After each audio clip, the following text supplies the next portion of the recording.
to a nominal timeline, of course, addressing the communication link by resetting some ground equipment and changing the string of communications, which addressed the issue, and now we're getting full data from the ICPS as well as the Orion spacecraft.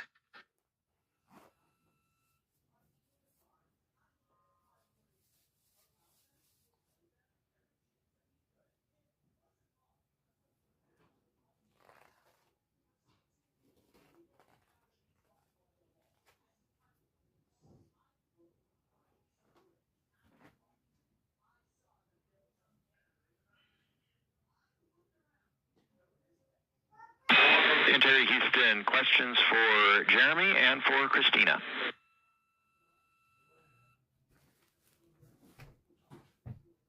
We'll stand by for your words for Jeremy and Christina.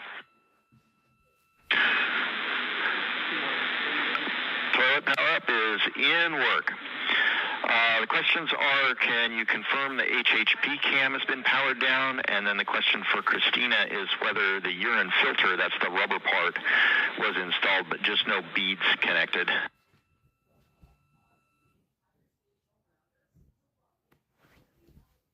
And that's affirmative. The filter was... And Stan, we are wrapping up PWD right now. Jeremy will get the HHP cameras after that. There was a tremendous amount of back pressure on all those settings, so it's taken a little bit of all the connectors, so it's taken a little bit of time. Copy. Thank you. Working on some of the systems inside while the commander and pilot monitor the flight of Integrity. Integrity Houston, toilet is powered, waste tank purged.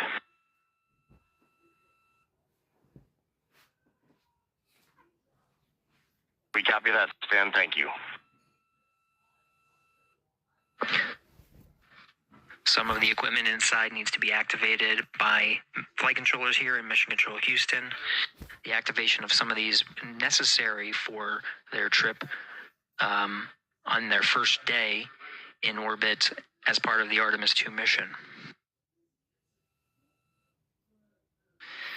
While Christina Cook addressed the waste systems that are on board now that they're activated and purged. Jeremy Hansen working on the potable water dispenser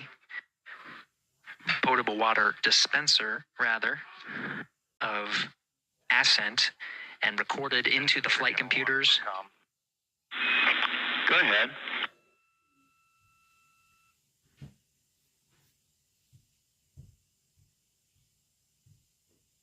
Yeah, I doubt it helps you at all, Stan, but that whole time that you all had...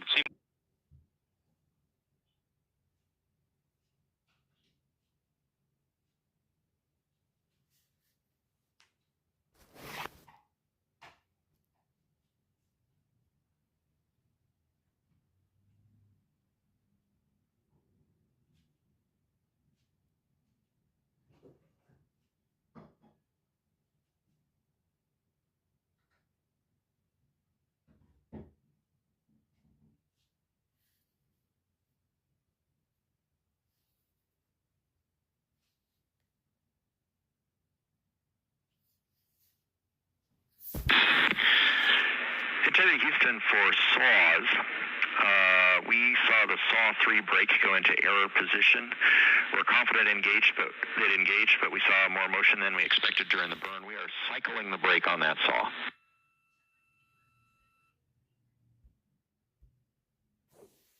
Okay, Stan, we copy that.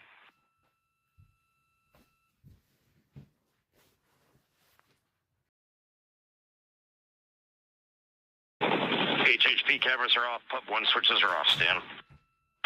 Copy HHP and Pup. Thank you.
Integrity Houston, starting thermal roll.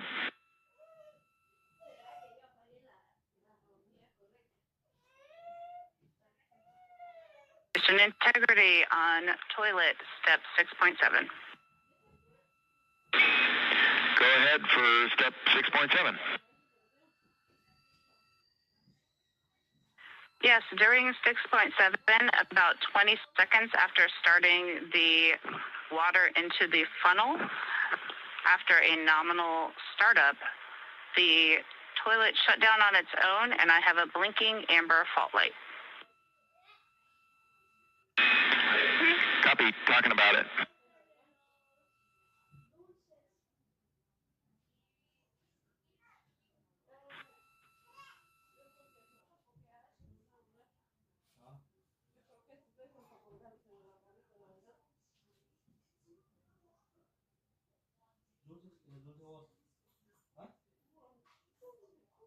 And integrity for toilet, we're going to have to think about that for a while. In the meantime, CCUs are available in Alpha 2.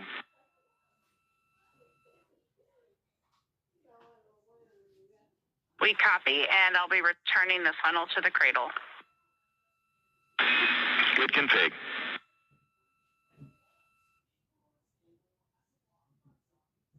This is Mission Control Houston, a readback of some of the communications that occurred on Orion to Earth. We're now at 1 hour, 17 minutes of mission elapsed time. We got confirmation that the upper stage and Integrity began a thermal roll. They are on the illuminated side of the Earth right now at an altitude of just a little more than 1,000 statute miles. The thermal roll allows for even distribution of heating from the sun at that altitude, distributes it a little more evenly ahead of the apogee rays burn. In the meantime, Mission Specialist Christina Cook working on the activation of some environmental control life support systems and waste management systems.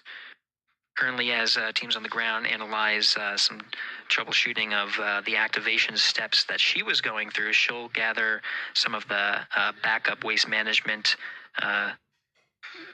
capabilities that they have aboard Integrity, just as a precaution while the teams assess how to address what was reported down from Mission Specialist Christina Cook on the fault light.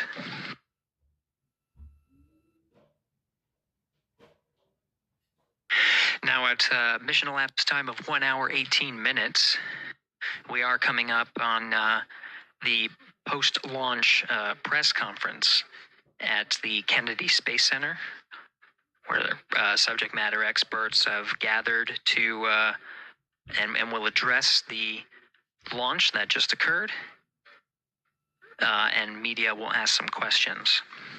As part of our continuous coverage plan, where we are streaming this mission 24 hours a day, 7 days a week, throughout the duration of the Artemis II mission, the briefings themselves will also be streamed on this platform. The time of the beginning of the press briefing is scheduled to be 7 p.m. Central Time, 8 p.m. Eastern Time today. So coming up in just about 6 minutes. While the post-launch press conference is... Integrity, thermal roll complete, and a question for Christina for toilet.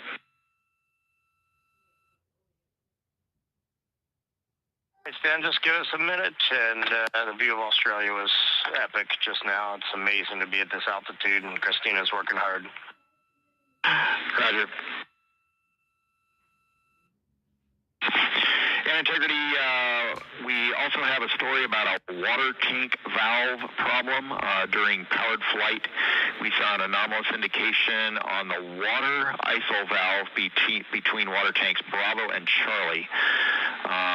Based on the signature we saw with the tanks during the PWD checkout, we think that valve is closed. We are going to troubleshoot that going forward.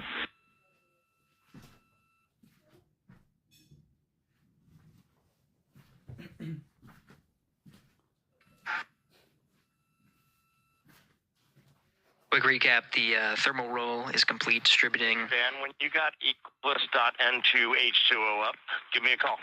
I'm looking at it.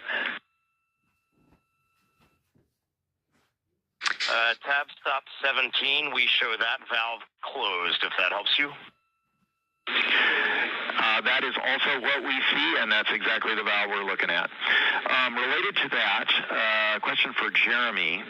For the PWD checkout, did you check out the primary first or the secondary first?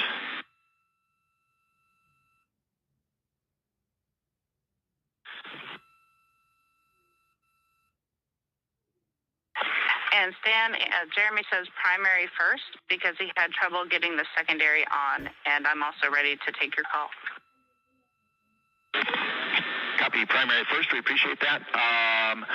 Christina, for the toilet, can you please tell us what the status LED is doing? Or was doing when you saw the fault?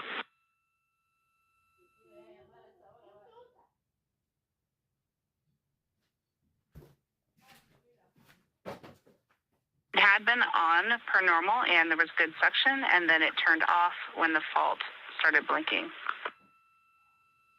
That's valuable information. Thank you. Teams on the ground continuing to troubleshoot the waste management systems aboard Integrity. Now we'll continue to follow the mission here as the four astronauts work on the steps to activate some of the systems and prepare for the apogee raise burn.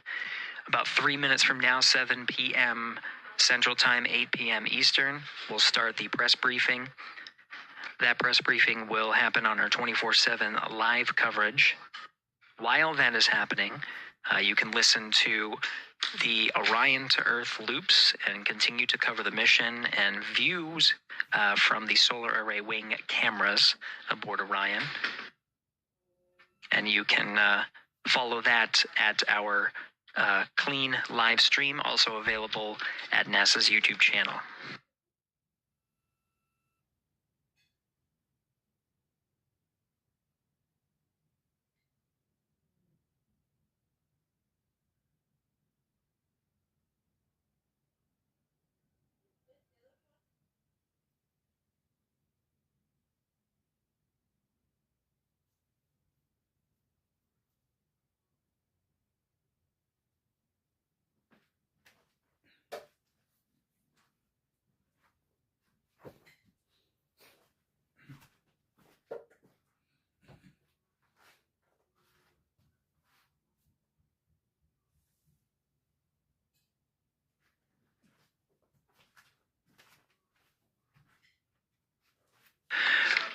This is Mission Control Houston, passing 1 hour and 23 minutes of mission elapsed time into the Artemis II mission.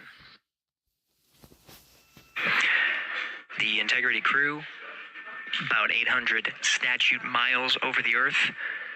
They're currently passing over Australia. Commander Reed Wiseman confirmed that pass over Australia, they were able to peek out the windows and see that view from an altitude that is higher than any of them are used to.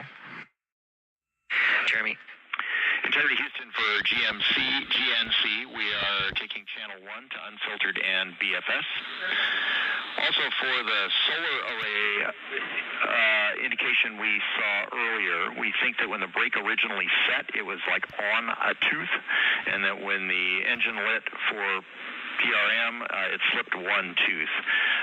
That brake is now showing nominally.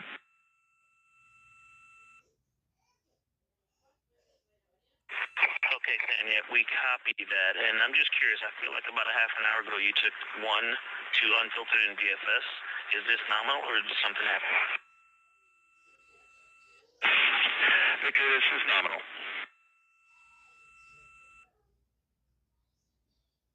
Okay, thanks. Copy.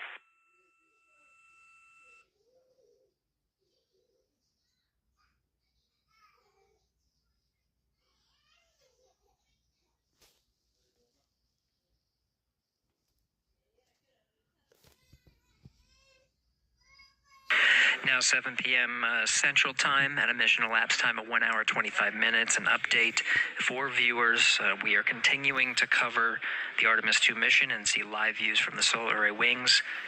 The press conference scheduled for 7 p.m. The current start time for that press conference is 7:05 p.m. Central Time, 8:05 p.m. Eastern Time. During the conference, we are expected to execute the apogee raise burn.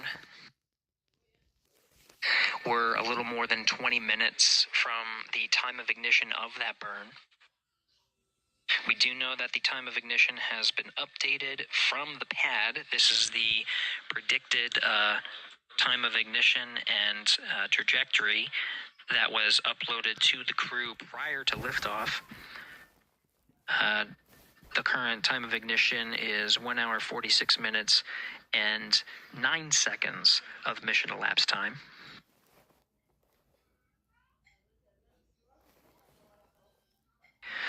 The duration of the burn at the pad was 17 minutes 52 seconds.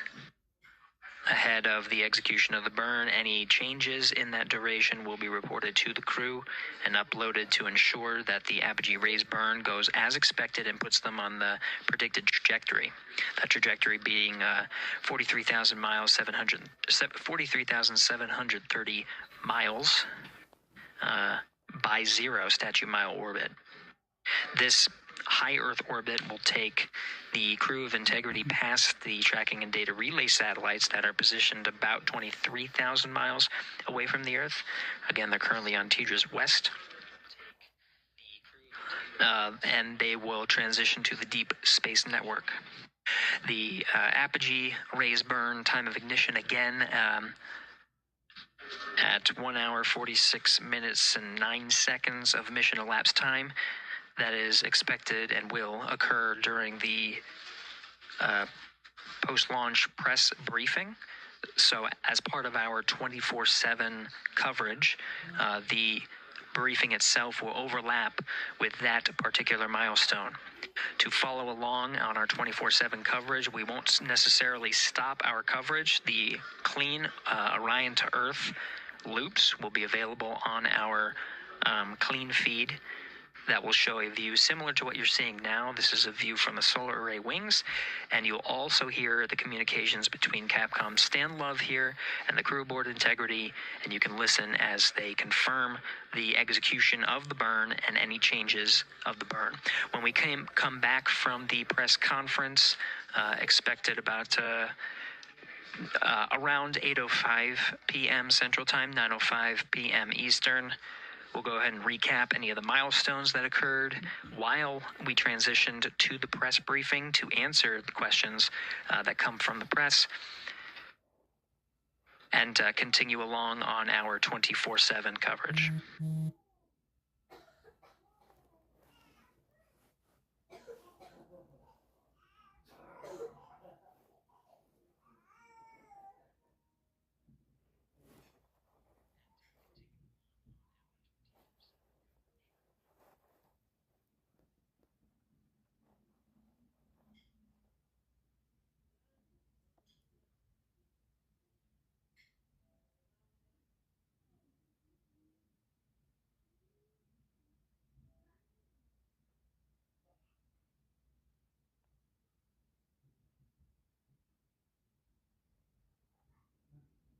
Houston Integrity for CFC install. That is complete. Copy CFC, thank you.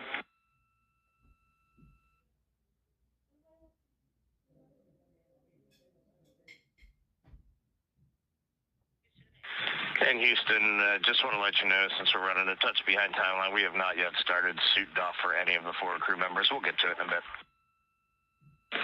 Copy, thank you.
Integrity Houston, updated ARB numbers when you're ready.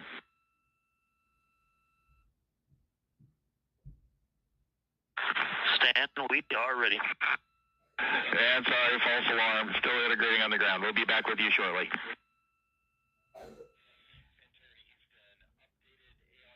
Good practice call. Talk to you in a second. Roger.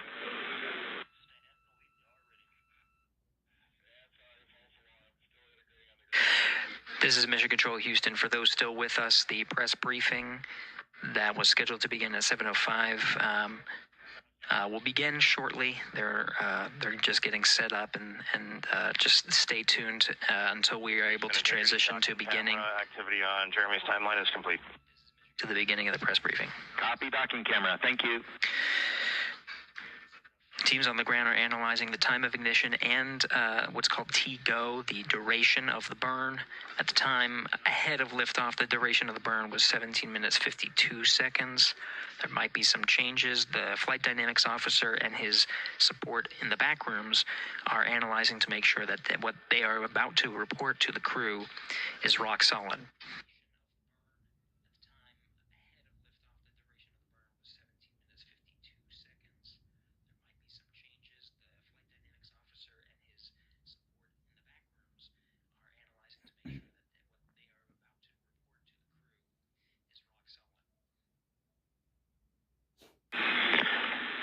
Integrity Houston with new ARB numbers for real this time.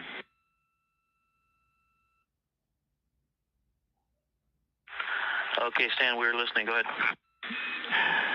ARB TIG, 1 hour, 46 minutes, 07 seconds. TIGO is 18 minutes, 06 seconds.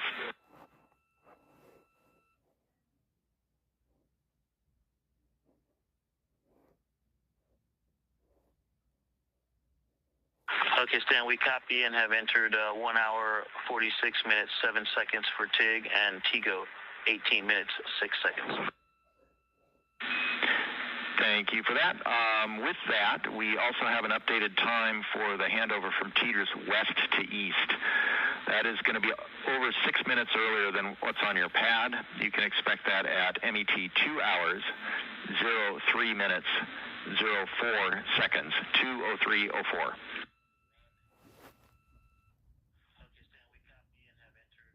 2, 3, 4.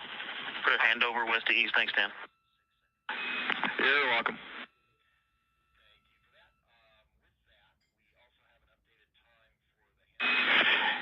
And integrity 2 minutes. Dan, the PFE is reading 3, which is nominal. Copy PFE.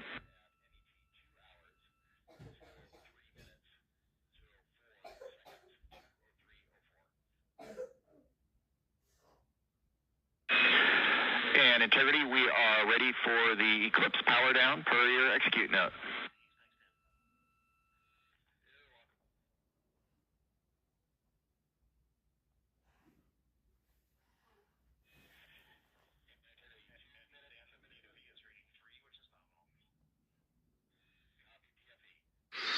All right, as we've continued to follow along on the mission, and here in Mission Control Houston and on the Orion to Earth loops, we'll take you over to the beginning of the press briefing, the post-launch press briefing over at the Kennedy Space Center.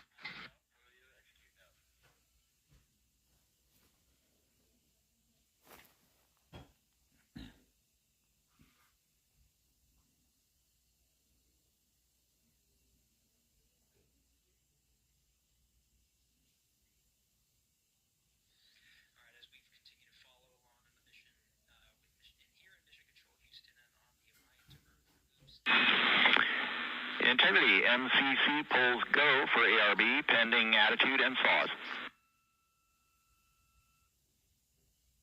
Integrity.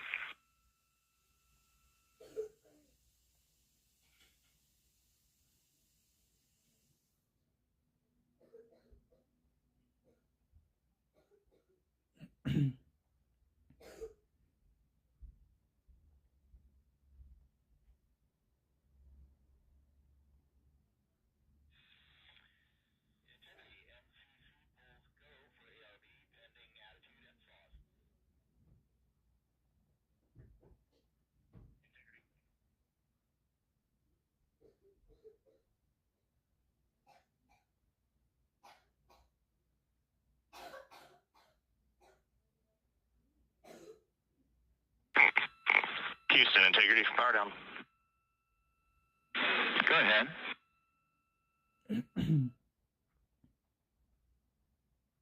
We see the roll, Stan, and for power down, we believe our steps are complete. If we could get just some situational awareness on the DU brightness, we feel like we have them 50% down, but let us know. Checking.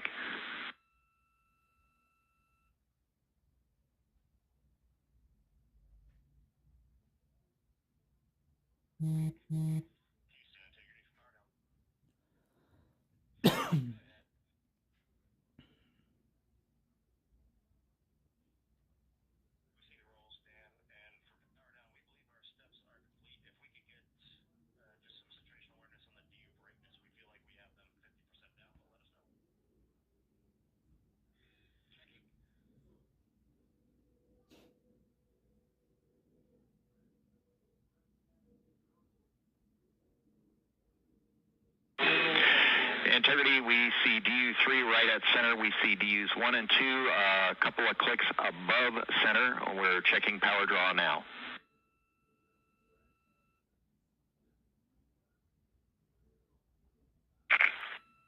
Copy that, Stan, and obviously when we go into eclipse, we can bring them down a bit further. Roger.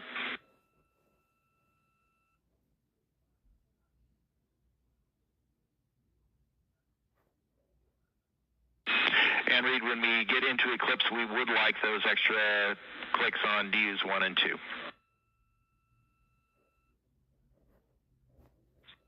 Yeah, you got it. We did bring 1 and 2 down a touch, but we'll bring them down as far as we can when we get into eclipse. That's perfect. Thank you.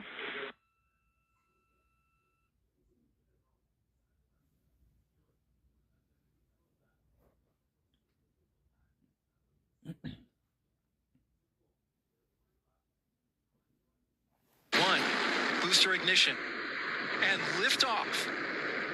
The crew of Artemis 2 now bound for the moon. Humanity's next great voyage begins. Integrity, good roll pitch. Roger, roll pitch. Houston now controlling the flight of Integrity on the Artemis 2 mission around the moon. Integrity, AMT high. AMT high. On time, passing 30 seconds into the flights. Integrity passes the alternate BECO target milestone. Mission Control Houston seeing good performance on the 4 main engines. Space Launch System core stage. Integrity, 3 miles in altitude. Traveling more than 1,200 miles per hour. Good evening and welcome to NASA's Artemis 2 post-launch news conference. I'm Bethany Stevens, Senior Advisor and Press Secretary, and I will be your moderator today. I am joined by Administrator Jared Isaacman, Associate Administrator Amit Kshatriya, Acting Associate Administrator for the Exploration System Development Mission Directorate, Dr. Lori Glaze, and Director of Flight Operations, Norm Knight. Administrator Isaacman will give opening remarks, and then we will open the floor to questions. If you are dialing in to be with us here today, please press *1 to get in the queue. And with that, Administrator. Thanks, Bethany. Good evening, everyone.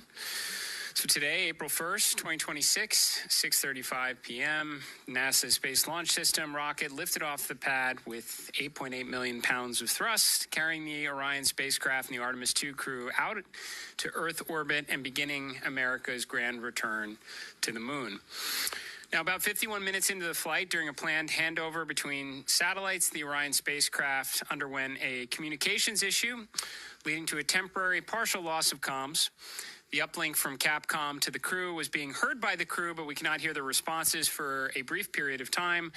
There were no issues with the vehicle itself. Comms with the crew have been restored. We're actively working the issue, and we'll keep you informed. The Orion spacecraft has successfully separated from the core stage, and its solar arrays have been deployed as planned.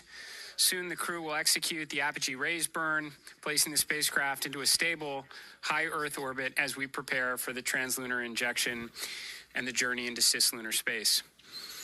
NASA astronauts Commander Reed Wiseman, pilot Victor Glover, mission specialist Christina Koch, and Canadian Space Agency mission specialist Jeremy Hansen are safe, they're secure, and they're in great spirits. We will continue to monitor their health and the status as we move into the next phase of the Artemis II mission. So after a brief 54-year intermission, NASA is back in the business of sending astronauts to the moon. We have arrived at this point through a sustained effort, a national commitment, and the work of thousands across the agency, our industry partners, and our international allies. I want to personally thank the ground crews, pad controllers, the entire workforce here at Kennedy Space Center. This mission belongs as much to you as it does to the crew.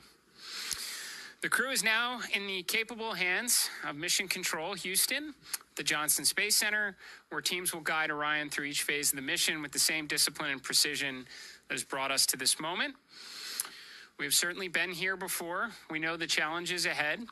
We have a lot of checkouts to get through before TLI. And when, if all goes well, everything is go, Artemis II will be moonbound. You have our commitment to keep the public as informed as possible on this historic mission.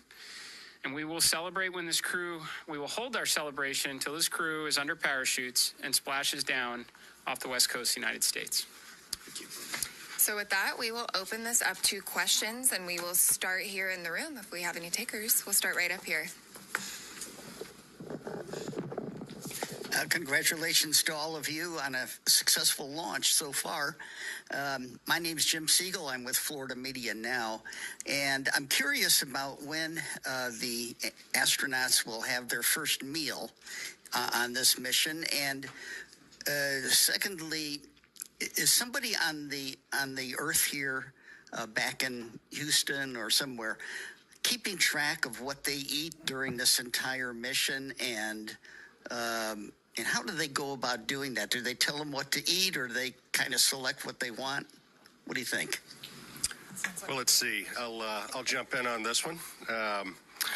Well, what I'll tell you is they do have planned meals, okay? So they have a planned meal today. I will tell you they're very busy. So ascent day is very tough. It's tough physiologically, and it's tough from a workload issue as well. And so this timeline between now when the crew goes to sleep, so MET of about 8:30 is pretty packed. They're going to snack. They probably have some pre-positioned meals. I know they did in their flight suit. Some of the snacks that they can use if they need. But I will also tell you that flight day 1 and flight day 2, you might not feel like eating a lot, and that's just part of it. Your body is acclimating to 0G. Your physiology is transitioning from a 1G environment to 0G, and it takes a little bit of adapting. So right now they're working hard. They are doing what they need to do. They sound great on the loops. That was really a good signal to us that they're feeling well. But just know that that's part of the equation, when they get on orbit. As far as the food being tracked, yes, we have a food lab, and we have folks at the Johnson Space Center tracking what they eat, the nutrition, the calories. It makes a difference. They do this on Artemis. They do it on Space Station as well. So we're well versed in that. We want to make sure that they're healthy, and we also want to make sure we know what they're doing, what they're eating, so we can also track that and make sure that they don't need any supplements or anything additional. Thank you. We'll head over to Joey.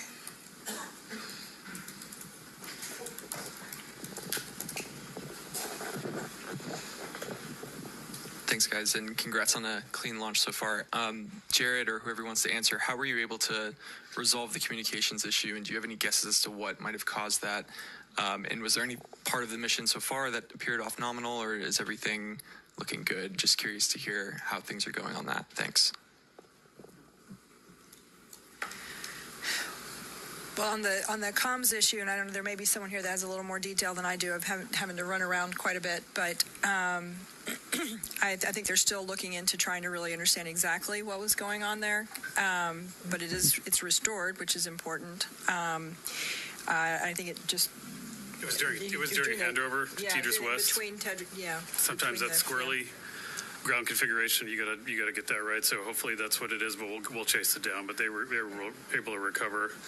They had intermittent forward and return links, so the burns that they needed on board it was never an issue. It was unusual for it to be dropped out for a couple minutes, so that's what we're telling you. We had a controller issue with the toilet when they spun it up, so we got to work through that. That's going to take maybe a few hours to troubleshoot. So there was also a water tank valve. There's 4 water tanks on Orion. There's a crossover valve that connects the 2 gangs of tanks. It's supposed to be open to ensure maximum flow. It was closed during ascent. When you shake the thing, things like that happen. So they're going to reset the valve. And then they had a recurrence of on Artemis 1, we had a latching current limiter failure on a piece of electronics, a transient failure when it gets exposed to radiation. They took 1 hit of those. We took about 24, 25 of those during Artemis 1. Again, normal, the onboard fault detection cleans that up, but we're just getting started, Joey. And just to be clear, right, this is a flight test, and a lot of what we're doing here is exactly this, trying to test out all of the things that require the crew interaction, right? And so we anticipate to have a lot of these. Well, that's what we're here for, work through them. Sawyer? Apogee raise burn. Go. So they're going to stay in space. Sawyer? Thank you, Sawyer Rosenstein, NSF. I noticed that the slide wire baskets happened to deploy during launch. Is that something that was expected? And can you give any initial reports, at least what you've seen from the cameras, of how the mobile launcher is doing, given the hope to be able to quickly turn it around? Yeah, you have something on the baskets. I can talk about the turnaround. The baskets they're supposed to get out of the way. That's part of the plan. So otherwise they take plume loads, and we don't like that. So I can tell you on the mobile launcher, our team has already been looking at a lot of the imagery that we have that was taken both during and after and assessing that, trying to get the condition. We've got teams, I believe, going out there. They might already be out on their way to take a real look. Some of the good things that we've seen relative to Artemis 1, one of the issues we had was that the water that was supposed to be spraying down the launch pad, so that there were some issues there that didn't happen. We saw a lot of corrosion. The water was working, so things were getting washed down. We're still also going to remove some of the parts so that we can do some of that cleaning to make sure we don't have those corrosion issues. We haven't seen evidence of things like after Artemis 1, like the elevator doors were blown off. We haven't seen that. We're optimistic, but we got to get out to the pad. We got to look. We did a lot of changes after Artemis 1, trying to harden the systems so that we can turn it around faster. We do anticipate there will be some items that will need to be replaced. It's a pretty violent environment, but we're hopeful that that's minimized, and as soon as we have more information on that, we'll definitely let you guys know where we stand and how quickly we think we can get it turned around. Thanks. Lauren?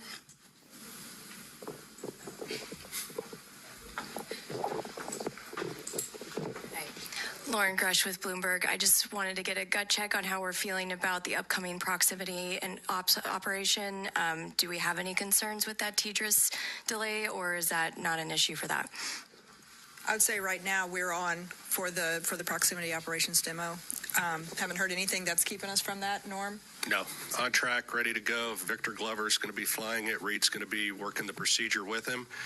And cross-checking, and Jeremy and Christina are going to be looking out the windows, also spotting, cross-checking, using cameras and imagery, and it should be beautiful, so we can't wait. We'll go right over here.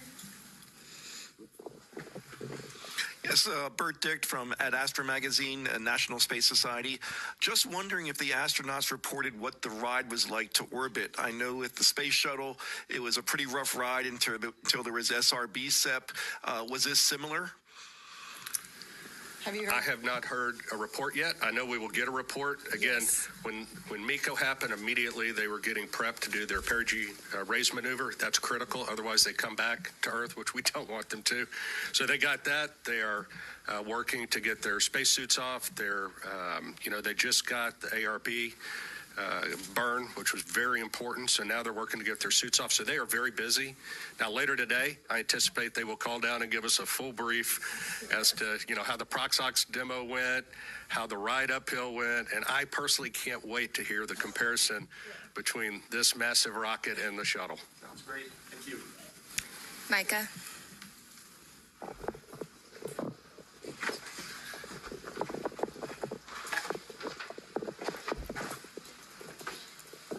Thanks, Bethany. Mike Maidenberg, Wall Street Journal. Maybe for the administrator, I'd like to ask you, I know we're early on here, how you're thinking about success for this mission, defining success. A lot of tests ahead. And just what happens if you don't kind of meet that standard as the flight unfolds? Thanks so much. Well, I mean, to me, success is undershoots in the water safely after a 10-day mission duration. So no early off ramps there. I think right now we're already getting good ECLIS data. We've never flown Orion with crew on board, so that's pretty important. I mean, understanding the Orion spacecraft is paramount in this one to progress on to integrated operations of Orion with a lander. Every day we're getting data. It says, it was mentioned from the get-go, this is a test mission for sure. No crew have ever ridden this before. We'll keep gathering data over the next 10 days. We'll share updates, but we'll call success when they're in the water safely, and we'll start working on the next mission. Jackie. Hi. Right here. Sorry if I missed it. I just wanted to check in on the status of the perigee and apogee burns. Are those both finished at this point? And then I also wanted to check the best way to explain to the audience why we're doing that apogee raise maneuver and why we go into that high Earth orbit. Thanks so much. I mean, I can certainly say we completed the perigee raise maneuver. That was done pretty quickly, as you heard. And the apogee raise burn should have already happened. That should have been happening while we sat here. They were getting ready as we were walking in. And then if you want to talk maybe about the rest. So we go into a high Earth orbit. Roughly, the perigee is about 1,000 nautical miles, rough, give or take, of the Earth, 25,000. So it's pretty elliptical. That's getting us, everything we do is getting us set up for the translunar injection burn. And so it's getting these burns. It's all converging down to what we call TLI. So we got to get the ECLIS system checked out. We got to make sure we have a redundancy. We got to make sure these burns go off where they should go off and get Orion and the SM configured exactly where it needs to be. So when it comes around, and it's time for the translunar injection burn, off we go, and that takes us really, that puts us outbound to the moon. That's a real big commit point, and so you'll be hearing more about that tomorrow. You might mention it, not only sends us outbound to the moon, but it also sets us up for the gravity assist that brings us back. So we are set all the way. Yes. Once we make that burn. Go right back here. Hi, TJ Muscaro with the Epoch Times. Thank you all so much. Something that hasn't been really talked about is that the Space Launch System predates the Artemis program. We got going all the way back to 2011, so 15 years really invested in this. And just, how does it feel to finally see it launch with the human crew on board? Yeah, I mean, right now, like I said, we're focused on the next 10 days. But I mean, I'll tell you, I'm incredibly proud of the folks that worked on this machine.